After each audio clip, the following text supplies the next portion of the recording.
그래서 성경책 쉽게 이해하기. 오늘 이제 레위기 두 번째 시간입니다.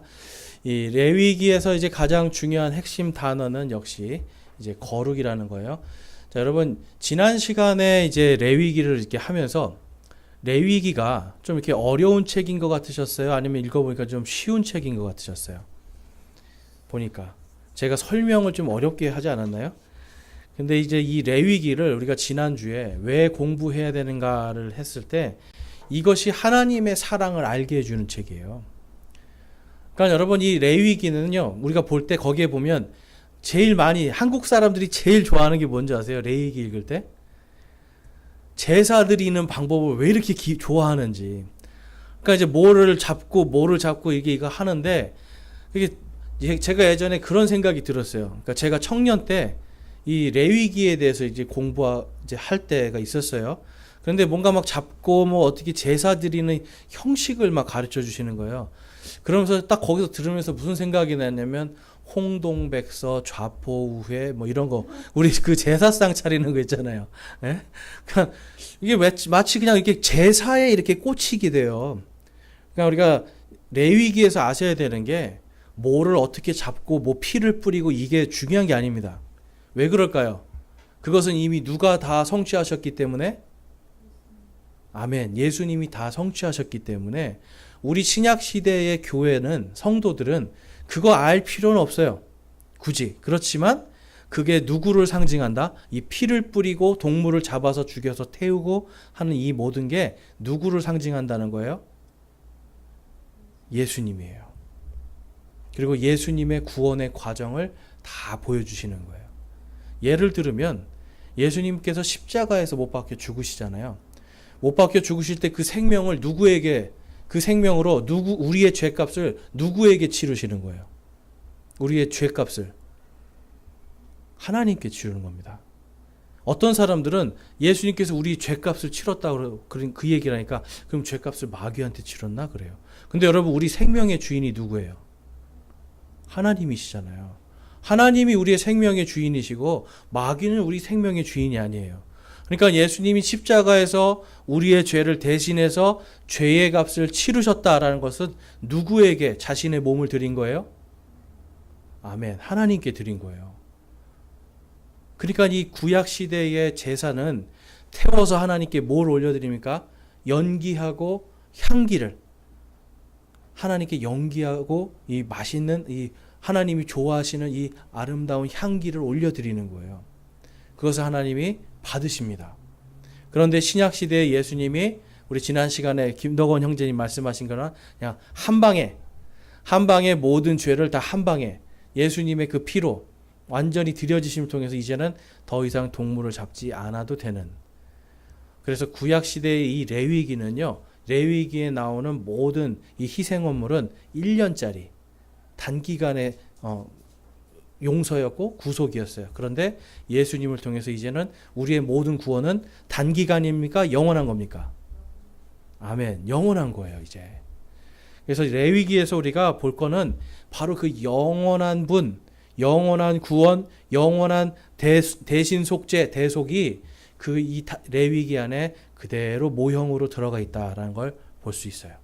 그래서 지난 시간에는 우리가 이 대언자로 오신 우리 대언자 가운데서 우리 레위기에서 하나님께서 그들을 이 제사장 민족으로 부르시고 또한 레위를 부르시고 그 중에 아론이라는 사람을 부르는 것을 살펴보았습니다. 그래서 여러분 이 레위기 안에는 첫 번째로 하나님의 사랑, 그다음에 두 번째로 이웃 사랑이에요. 그러니까 여러분 하나님 사랑과 이웃 사랑이 그대로 들어가 있는 책이니까 은혜롭겠습니까? 은혜롭지 않겠습니까? 은혜로운 책입니다. 그래서 여기에서 지금 우리가 이제 읽을 때 법적인 부분으로 들어가면 어렵고 또 제사적인 부분으로 가도 되게 어려워요. 그런데 이게 하나님과 또한 예수 그리스도의 구원의 모형이다라고 한다면 거기서 은혜를 얻을 수가 있는 겁니다. 자, 그래서 이제 우리 지난 시간에 이제 우리가 봤던 것이 모든 헌물들과 이런 것들을 드리는 것이 다 예수님의 구원과 구속의 모형이다라는 것을 볼 수가 있었습니다. 그다음에 레위기의 구조를 들어가 보면 1장에서 17장까지 우리 지난 시간에 세 번째까지 했는데 하나님께 나아가는 길이고요. 그 다음에 18절에서 27장까지는 하나님과 동행하는 삶에 대해서 기록하고 있어요. 그러니까 우리가 하나님 앞에 나아갈 때 그 하나님께 나아가고 그 다음에는 그분과 함께 동행하는 겁니다. 여러분, 동행한다는 게 뭐예요? 하나님과 동행한다라는 게 바로 임마누엘이에요. 자, 함께 따라해 보겠습니다. 하나님과의 동행은 임마누엘이다. 자, 임마누엘의 뜻이 무엇일까요, 여러분? 임마누엘의 뜻. 우리와 함께 하시는 하나님. 그러니까 동행하시는 하나님. 그래서 레위기 후반부는 동행하시는 하나님에 대해서 기록하고 있어요. 그런데 어떤 부분을 이제 우리가 볼 수 있냐면 이제 전반부에 이제 대제사장의 기름 부음이라는 걸 우리가 좀 살펴볼 수가 있는데, 자, 여러분, 이 하나님께서 레위 자손을 구별하시고, 제가 거룩이라는 게 무슨 뜻이라고 말씀드렸어요? 거룩? 완전히 분리하다. 완전히 떨어뜨려 놓다. 한자로는 성결. 그래서 이 중에 거룩대 나오신 분도 있죠. 성결대. 아무튼 이런 대학교 이름들 이제 좋은 이름들이에요. 그래서 성결, 성스럽게 구별해 놓은. 그래서 이것이 이제 거룩이고요. 대제사장의 기름 부음이라는 건 바로 이 거룩입니다. 그래서 하나님 앞에 나아가기 위해서 특별히 부름받은 사람들, 그것을 기름 부음 받은 사람들이다라고 성경은 기록하고 있어요. 그래서 그 기름 부음에는 첫 번째로 성령님을 받아야 돼요. 성령님을 받고 그 다음에 직접 기름 부음을 머리에 받아서 임명을 받습니다. 그리고 구원자의 뜻을 갖고 있어요. 그래서 히브리어로는 메시아고 헬라어로는 그리스도다라고 기름 부음에 대해서 말씀하고 있어요. 그러면 예수 그리스도가 무슨 뜻인가요? 예수 그리스도. 기름 부음 받은 자, 기름 부음 받은 예수, 이런 뜻인 거예요. 그런데 그것을 더 깊이 나가면 바로 구원자 예수라는 뜻이 되는 거예요. 그래서 대제사장에게 기름을 부었다라는 건 대제사장이 뭐 하는 사람이라는 거예요? 구원하는 사람이라는 거예요, 여러분. 대제사장은 백성들과 하나님 사이에서 중재해서 죄에서 해방될 수 있도록 자유를 주는, 구원하는 역할을 합니다. 그래서 하나님께서는 이 대제사장의 기름 부음 아론을 통해서 예수님의 모형을 그대로 보여주시는데, 그 밑에 있는 이제 표를 한번 볼게요. 이제 아론이 기름 부음을 받는 과정이 왼쪽에 있습니다. 그리고 이제 오른쪽에는 우리 성도들이 제사장으로 기름 부음 받는 부분을 이제 오른쪽에 놨어요. 그래서 먼저 아론이 제사장의 기름 부음을 받는 걸 보면, 모세가 제사장 이 아론을 불러서요, 그를 씻깁니다. 그러니까 모세가 제사장을 씻기는 거예요, 먼저. 그 다음에 거룩한 옷을 입히고 관을 딱 씌웁니다. 근데 여러분 아셔야 되는 게, 이 관을 왜 씌울까요? 머리에. 관을 왜 씌울까요? 제사장을 통해서 통치하시겠다는 뜻이에요. 보통 이 관은 뭐죠, 여러분? 왕들이 쓰는 거예요, 왕들이. 그쵸? 그런데 지금 하나님께서는 이 당시에 이스라엘 백성에게 왕을 허락하지 않으시고 누구를 허락하시는 거예요? 제사장. 그래서 제사장을 통해서 내가 통치하겠다. 그러면 제사장은 결국은 하나님과 인간 사이에서 제사 드리는 사람이지만 또한 뭘 하는 사람이에요? 통치하는 사람이에요. 그러니까 왕가의 제사장이 되는 거예요. 왕가의 제사장. 그래서 이 아론의 가족들은 그 후대가 계속해서 제사장으로서 이스라엘을 다스리기 시작합니다. 그 다음에 기름으로 성막 이 기물들을 다 거룩하게 해요. 그러니까 성막의 이 모든 것들을 다 기름으로 칠합니다. 근데 이 기름이 제가 아까 뭘 상징한다고 말씀드렸어요? 기름은 성령님을 상징을 해요. 그러니까 성령으로 충만하게 그 성막 안을 다 기름을 칠하고, 그 다음에 죄 헌물, 화평 헌물, 번제 헌물, 범법 헌물들을 하나님께 드림으로 통해서 먼저 이 제사장 자체가 아무 죄가 없는 사람으로 만들어야 돼요. 그러니까 여러분 얼마나 복잡합니까? 그래서 번제 헌물도 드려야 되는데, 죄 헌물 따로 드려야 되고, 화평 헌물 따로 드려야 되고, 그 범법 헌물 또 따로 드려야 돼요. 그러니까 이 사람은요, 이게 제사장 한번 되려면 동물을 엄청 많이 죽여서 그 피로 이 사람의 죄를 대신할 거를 다 피를 뿌려야 된단 말이에요. 그러니까 여러분, 제사장이 된다는 게 보통 일이 아닌 거죠. 그리고 죄가 없어야만 하나님께로 갈 수 있다는 걸 보여주는 거예요. 그래서 일반 사람들은 1년에 한 번 나와서 이제 하나님 앞에 죄 헌물, 화평 헌물 한 번 이렇게 드리지만, 제사장들은 사실 1년에 계속 드립니다. 자기의 죄를, 내 범법들. 하나님 앞에 조금이라도 아이고 죄를 저질렀구나, 아이고 이거 큰일 났구나 하면서 계속 드리는 거예요. 그러니까 이 제사장이라는 게 여러분 얼마나 그 힘든 일인지는 아시겠죠. 그 다음에 그 이제 오른쪽에 보시면 이제 성도들의 제사장 기름 부음도 이와 비슷한 형태로 제사장의 기름을 부음을 받습니다. 그래서 성령 침례와 물 침례를 받아요. 자, 여러분, 성령 침례는 언제 받습니까? 우리가 내가 예수님을 마음으로 믿습니다라고 고백하는 순간 성령의 침례를 받는 거예요. 그래서 제가 말씀드렸죠. 물로 침례 안 받아도 구원을 받을 수 있다. 그렇죠? 그런데 성령으로 침례를 받고 나서 내가 내 마음의 양심이 예수님의 말씀에 순종합니다 라고 하는 그것으로 예수님이 침례를 받으라 했기 때문에 그 다음에 물로 내가 침례를 받는 거예요. 그래서 죄가 용서받는 게 아니라 내가 예수님과 함께 죽습니다 라고 하는 겁니다. 그래서 마치 모세가 제사장을 물로 부어서 씻는 것처럼 우리가 예수님을 믿는 순간 성령으로 침례받음으로 우리의 모든 죄가 다 용서받고 우리가 마음으로 이제 진짜 믿음을 고백하는 침례를 통해서 하나님께 한 걸음 갈 수가 있는 거예요. 그 다음에 두 번째가 그리스도로 옷을 입었다라고 성경에서 말씀을 해요. 그리스도로 옷을 입었고요. 성경에 보니까 하나님께서 우리를 왕가의 제사장으로 부르셨대요. 아까 이 제사장도 뭘 쓴다고 말씀해 드렸어요? 관을 쓰잖아요. 하나님의 말씀으로 다스리는 거. 그래서 왕가의 제사장이에요. 아론의 집안은. 그런데 우리도 똑같이 예수님을 믿는 순간 그리스도로 옷을 입고 우리의 왕가는 우리가 부활할 때 쓸 것으로 지금 하늘에 예비되어 있습니다. 아직 쓴 건 아니에요. 아직 쓴 건 아니지만 영적으로는 사실 쓰고 있는 것과 마찬가지입니다. 그러니까 저와 여러분이 이 땅에서 뭘 해야 되는 거예요, 여러분? 다스리는 거예요. 통치하는 거예요, 여러분. 그러니까 이게 우리 그리스도인들이 전부 다 예배에만 막 집중이 돼 있어요. 모든 이 교회들이 다 뭐 예배를 잘 드려야 되고 다 제사에 제사를 잘 하나님께 드려야 복을 받고 뭔가 제사를 통해서 뭐 하나님 앞에 뭔가 소원을 성취하고 전부 다 무슨 예배자가 돼야 됩니다. 맞아요. 예배자가 되는 건 맞는데 실질적으로 그 예배가 무엇인가라고 들어가 봤을 때는 바로 하나님의 말씀으로 통치하는 겁니다. 우리 한번 따라해 보겠습니다. 예배는 말씀으로 통치하는 거다. 주일날 예배로 끝나는 게 아니에요, 여러분. 삶 속에서 하나님의 말씀대로 내가 이 말씀이 나를 통치하게 하고요. 이 말씀이 우리 가정을 통치하게 하고요. 이 말씀이 내가 가는 모든 곳을 통치할 수 있게 하는 것. 이게 바로 왕가의 제사장이에요.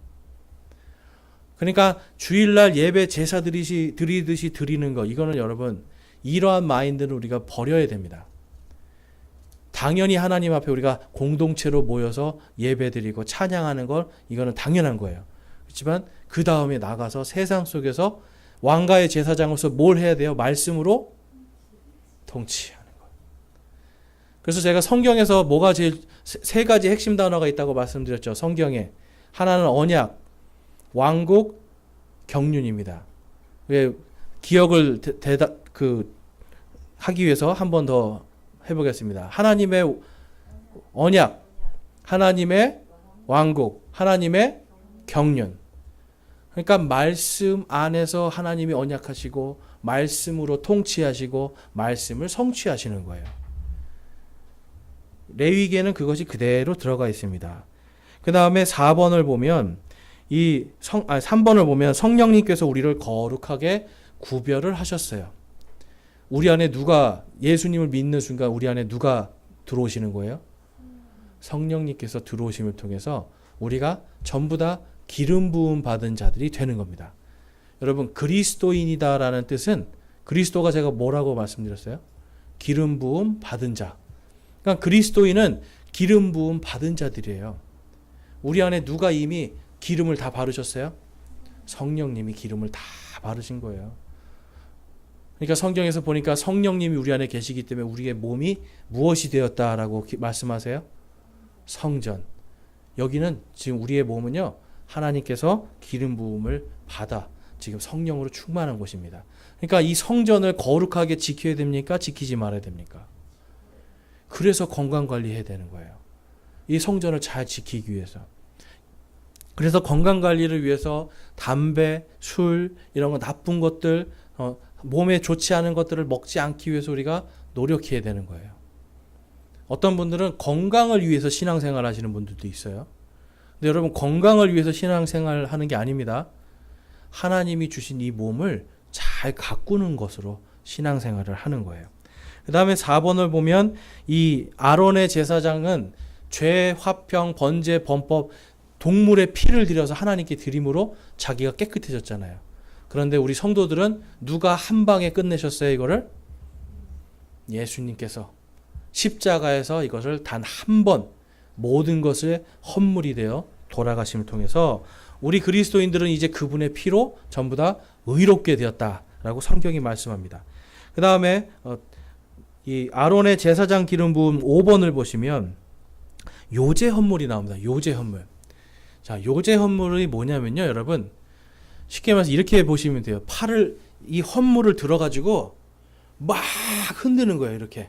요제는 막 흔들어서 하나님께 기쁨으로 드리는 겁니다.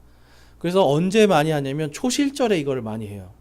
첫 열매를 하나님 앞에 첫 열매를 딱 땄을 때 이것을 들어서 막 흔듭니다. 그리고 또 이 어깨에다가 이 고기를 하나님께 드릴 번제 헌물을 놓고 제사장들이 이걸 들고 또 막 흔듭니다. 왜 흔들까요, 여러분? 이거 왜 흔들까요? 기뻐서요. 기뻐서. 난 이제 하나님 앞에 나는 이제 살았습니다. 나는 의인입니다. 기뻐하는 거예요. 그리고 이 열매처럼 내가 부활할 것을 믿습니다 하는 거예요. 그래서 이 요제에는 부활의 의미가 담겨 있습니다. 자, 예수님께서 부활하신 다음에 어떻게 되셨어요, 여러분? 부활하시고 40일 뒤에 하늘로 승천하셨잖아요. 들어 올림 받았잖아요. 우리 성도들도 예수님이 다시 오실 때 우리가 다 무덤 속에 있는 자들이 일어나고 살아있는 우리도 눈 깜짝할 사이에 다 변해서 어떻게 돼요? 공중으로 들어 올림 받잖아요. 요제는 이거를 상징하는 거예요. 그래서 구약시대 성도들도 내가 초실절을 막 이 알곡들을 막 흔들면서 내가 부활할 것을 소망하고 감사하고 기뻐하는 거였습니다. 그 다음에 아론의 제사장 거기 6번을 보면 제사장 기름 부음, 모세가 제사장들의 의복에 피와 기름을 뿌리고요. 7번은 제사장들이 7일간 고기와 진설병과 음료 헌물들을 먹으며 주 하나님을 섬기고 낯선 자와 함께 참여할 수 없다라고 기록하고 있습니다. 그러니까 모세가 여러분 이제 깨끗하게 된 이 사람들, 그리고 이제 그들이 입는 옷이 있잖아요. 옷도 깨끗하게 이제 만들어야 되는 거예요. 왜냐하면 이 옷을 누가 만들어요? 제사장들이 만드는 게 아니고 사람들이 만들잖아요. 그래서 사람의 손 이런 것이 닿기 때문에 그것을 정결하게 해야 된다 해서 이 죄 헌물 중에 있는 피의 일부를 제사장들의 옷에 막 뿌리고 기름을 바르고 하면서 그들이 이제는 의로워졌다. 이제는 하나님의 일을 할 준비가 되었다는 것을 알려주고 7일 동안 그곳에서 하나님을 잘 섬기게 됩니다. 그래서 이제 이거를 돌아가면서 7일씩 그 성막에서 그 일을 하게 했어요. 자, 오른쪽에 있는 성도들의 제사장 기름 부음으로 가면, 그래서 5번에 보면 부활하신 예수님의 몸이 승천하심이라고 말씀드렸죠. 요제는 이거를 상징하는 겁니다. 그리고 우리 성도들의 부활도 상징하고요.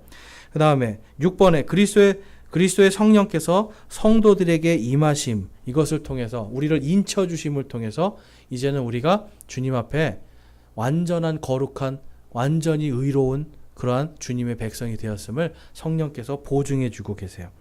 그 다음에 7번에 보면 성도들이 주의 만찬 때 무교병과 포도즙을 마시면서 그리스도의 일을 하며 교회를 섬기게 됩니다. 그러니까 제사장들이요, 여러분 고기도 먹지만 성막 안에서 무교병을 먹는 거예요. 누룩이 들어가지 않는 빵. 제가 누룩이 뭐라고 말씀드렸어요? 죄라고 말씀드렸죠. 그러니까 죄가 들어가지 않은 이 빵, 그 다음에 이 누룩이 들어가지 않은 포도즙, 이거를 먹으면서 거기서 짐승들을 잡고 이스라엘 백성들을 위해서 대신 속죄를 해줬단 말이에요. 그러니까 그거가 그대로 요한복음에 가니까 예수님께서 내가 바로 그 생명의 빵이다. 내가 바로 그 포도즙이다. 내가 바로 그 음료, 너희들이 먹고 마신 반석에서 나오는 그 생명수, 내가 바로 생명수다라고 말씀을 해줘요. 그래서 교회는 오늘날 바로 이 제사장들과 같이 예수님의 이 몸을 상징하는 무교병과 예수님의 피를 상징하는 포도즙을 마시면서 그분이 우리를 위해 단번에 죽으셨다라는 것을 기억하면서 하나님을 찬양하는 거예요. 그 다음에 제사장들은 이 민수기에 가보면 낯선 자들이 절대로 못 들어오게 합니다. 그러니까 지금 7일씩 돌아가는 거예요. 그러니까 우리 집안 사람들이 와서 이 일을 해요. 성막에서. 그런데 다른 집안 사람이 와서 나 레위인입니다 하면서 거기로 들어가요. 그럼 어떻게 하는 거예요? 못 들어오게 막고 들어오면 죽여라 하는 거예요. 그러니까 거룩하게 된 사람만 하는 거예요. 그래서 지역 교회에서 주의 만찬을 할 때도 갑자기 어느 사람이 오늘 방문해서 왔는데 나 저기 어디 교회에서 침례 받았습니다. 나 어디 목사입니다 하고 와가지고 갑자기 그 주의 만찬에 참석하려고 그러면 우리가 못하도록 해줘야 돼요. 죄송합니다. 왜냐하면 그분이 누군지 우리가 어떻게 검증할 바가 없잖아요. 같은 지금 믿음의 가족들도 죄가 있는지 없는지 검증하기 힘든데 갑자기 오는 분을 그렇게 해서 그리스도의 몸을 더럽게 하면 안 되기 때문에 그래서 교회에서는 이러한 것들도 제사장들의 이런 관례대로 우리가 왕가의 제사장이니까 그래서 그냥 참관만 해 주십시오. 이렇게 해야 되는 겁니다. 자, 그래서 이 제사장들에게 가장 중요한 덕목은 바로 거룩인데 그 거룩은 말씀에 순종해서 오는 거예요. 한 글자 한 글자를 그대로 지키는 순종이 필요합니다. 그런데 10장에 가보면 아론의 두 아들 나답과 아비후가 율법에 순종하지 않고 죽는 이야기가 나와요. 하나님께서 정해주신 향로와 정해주신 불이 있는데 귀찮은 거죠. 그냥 내가 쓰던 거 쓰고 내가 가지고 온 불 쓰자. 어차피 태우는 건데 뭐 어차피 그냥 동물 죽는 거고 피만 잘 뿌리면 되지. 요거를 생각한 거예요. 그러니까 편리성. 그런데 하나님이 그들을 죽게 하세요. 순종을 하지 않았을 때 죽을 수밖에 없다는 것을 이들을 통해서 보여주시는 거예요. 여러분 우리 교회도 마찬가지입니다. 그냥 우리 편리를 위해서 이렇게 해도 되지 않나? 말씀에 이렇게 있어도 우리는 이게 좀 편하잖아요. 요즘 시대에 누가 그렇게 해요? 누가 그렇게 복잡하게 해요? 여러분 이러한 것들을 조심하셔야 되는 거예요. 하나님의 말씀 한 글자 한 글자를 우리가 순종하려고 애를 쓰는 것이 더 중요합니다. 그래서 그냥 좋은 게 좋은 거니까 그냥 뭐 주의 만찬 같은 경우도 어떤 데는 그래요. 예수님 안 믿는 분들도 그냥 오늘 오셨으니까 받으세요. 이게 예수님의 살과 피입니다. 이렇게 하는 사람들이 있어요. 그럼 여러분 이게 주의 만찬을 더럽히는 거예요. 주의 만찬을 더럽히고 주의 몸을 더럽히는 거예요. 그런데 좋은 게 좋은 거지. 편리하게 뭘 알아보지도 않고 복잡하지 않게 그냥 하기 위해서 하는 것들은 특별히 조심해야 돼요. 그래서 교회는 철저하게 질서 안에서 성경의 질서와 원리대로 그것에 순종하는 것이 가장 중요합니다.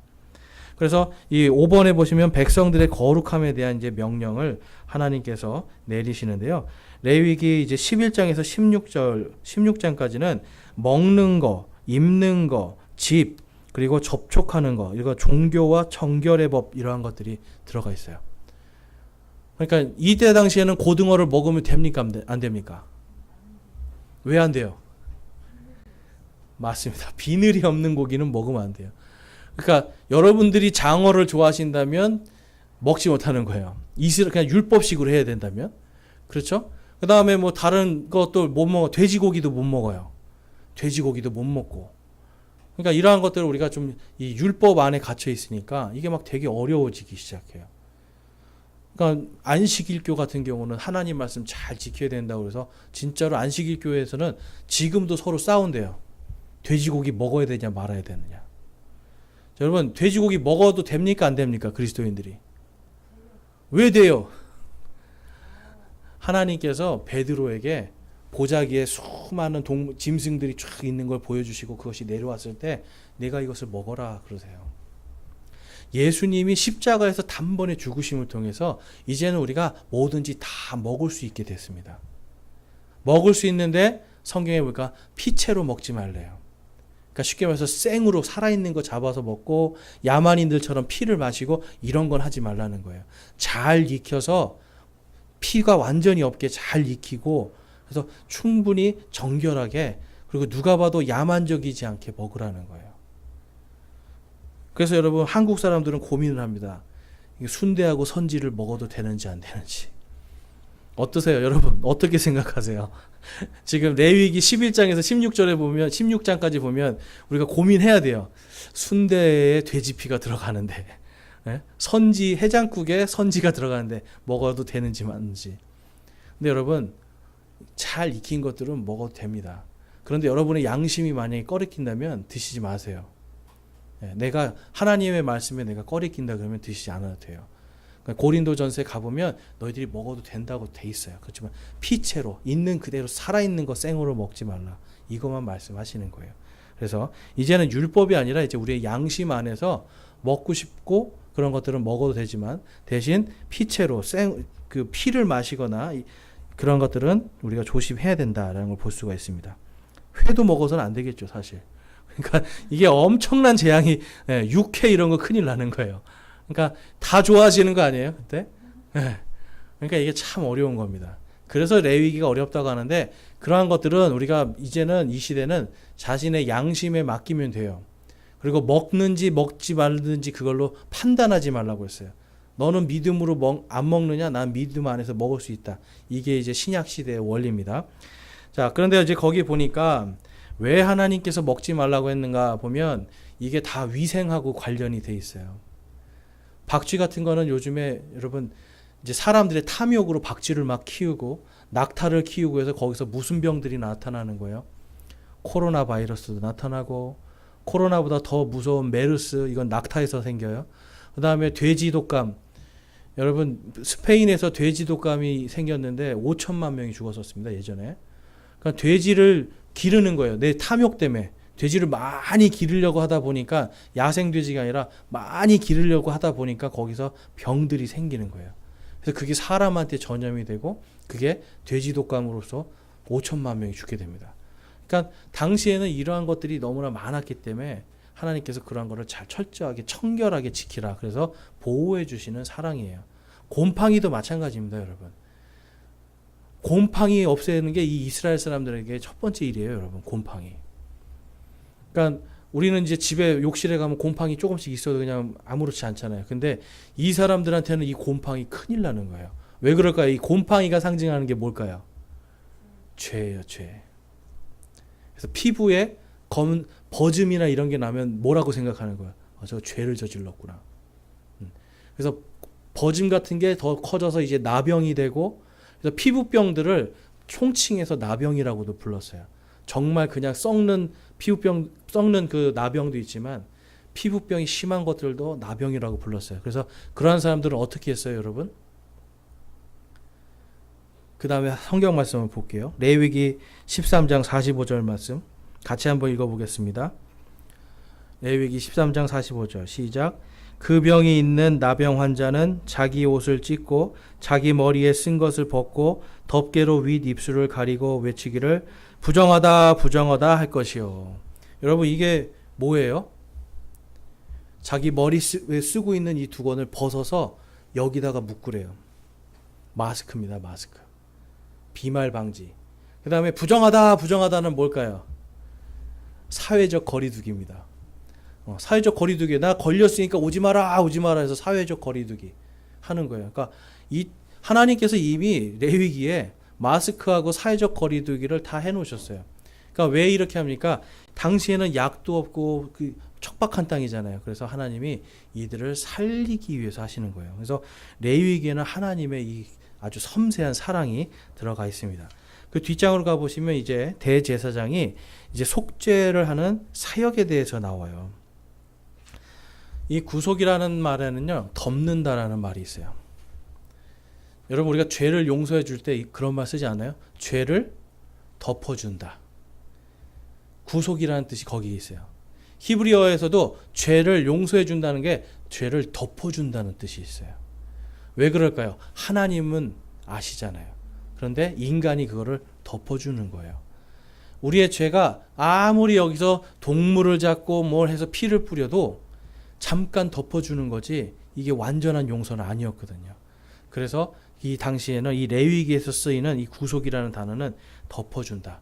1년짜리 단기간 덮어주는 그러한 거였습니다. 그래서 레위기 17장 11절에 가보면 이런 말씀이 있어요. 그 덮어주는 게 무엇으로 덮어주는가? 함께 읽어보겠습니다. 시작. 이는 육체의 생명이 피에 있기 때문이니라.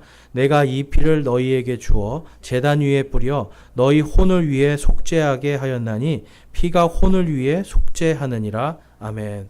바로 이 피를 막 뿌리는 것, 그리고 그 제단에서 그 피를 태우는 것, 이게 뭐라고 말씀해요? 그게 바로 속죄다. 죽어야 될 내 생명을, 이 피가 생명이에요, 피가.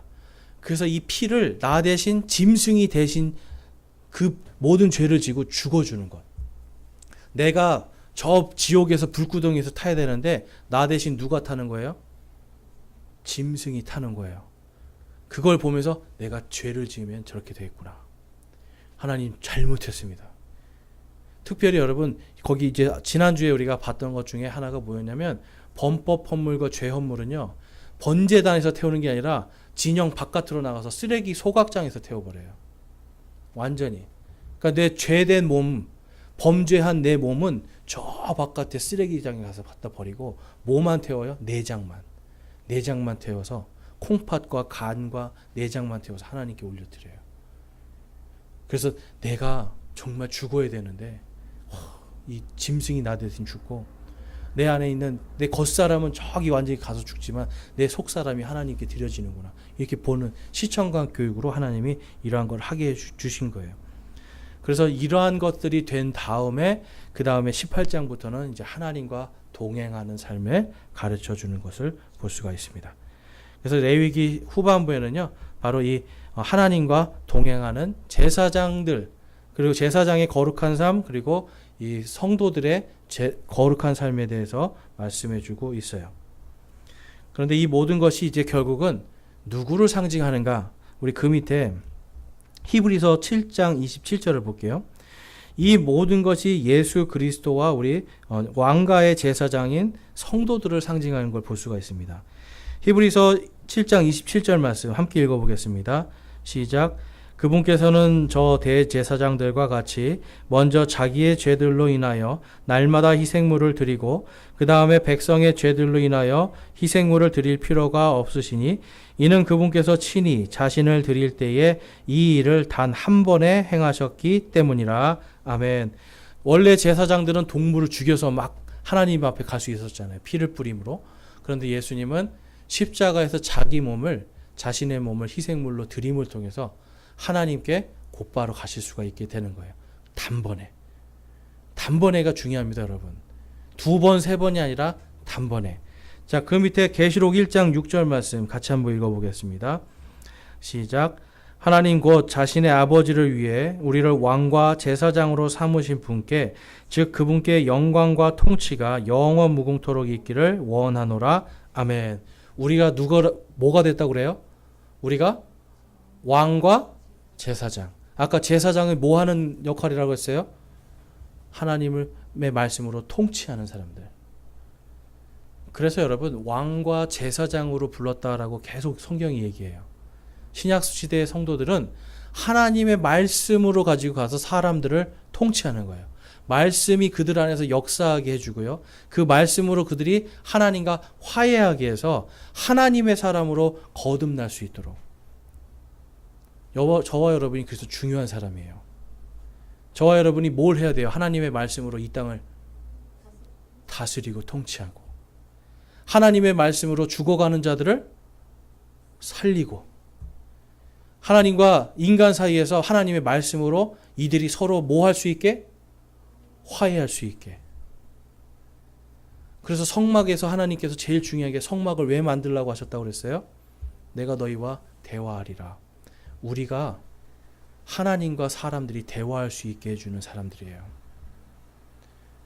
저와 여러분이 내가 그런 사람이라는 것을 꼭 기억하세요. 나는 왕이야. 나는 제사장이야. 나를 통해서 생명이 살아날 수 있어. 나를 통해서 사람들이 하나님과 화해할 수 있고 하나님과 대화할 수 있고 나를 통해서 사람들이 예수 그리스도의 그 빛을 보게 해주는, 나는 하나님의 왕과 제사장이야. 여러분, 이 마음을 가지고 정말 하나님의 말씀으로 이 땅을 통치하시길 바랍니다.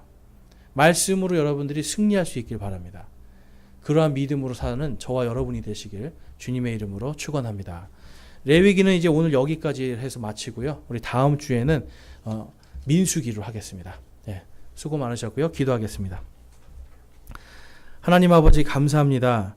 오늘 저희들 하나님의 말씀 가운데 특별히 이 레위기를 통해서 하나님께서 우리에게 원하시는 것이 무엇인지를 살펴보았습니다. 하나님, 앞으로 저희들이 이 레위기를 더욱더 깊이 묵상하면서 하나님을 사랑할 수 있게 하시고, 또한 하나님께서 사랑하는 그 하나님의 백성들을, 자녀들을 또한 사랑하는, 우리 이웃들을 사랑하는 그러한 주님의 왕과 제사장의 역할을 잘 감당케 하여 주시옵소서.